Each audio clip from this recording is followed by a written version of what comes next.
Tiene claro desde el principio de este año que se va. Porque él tiene muchísima ambición. Él quiere ir, pero espero, Kangin Lee tenía ambición también.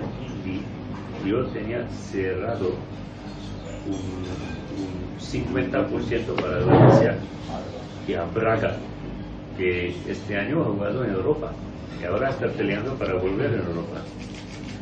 Y al lugar de esto, 0 para Valencia y se fue.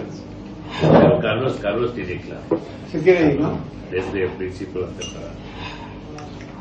Está últimamente. No.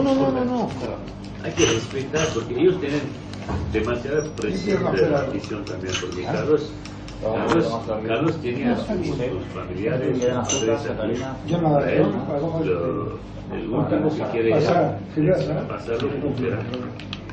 ¿Sabes? Que salir bien, que sus padres también aquí pueden salir en la calle.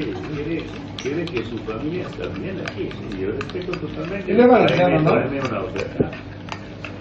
Una oferta.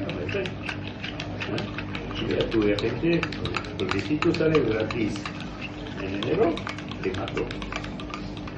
Te mato con toda la prensa, los 100.000 euros que no, lo voy a poner. Todo para lo mismo, sí. para matarlo.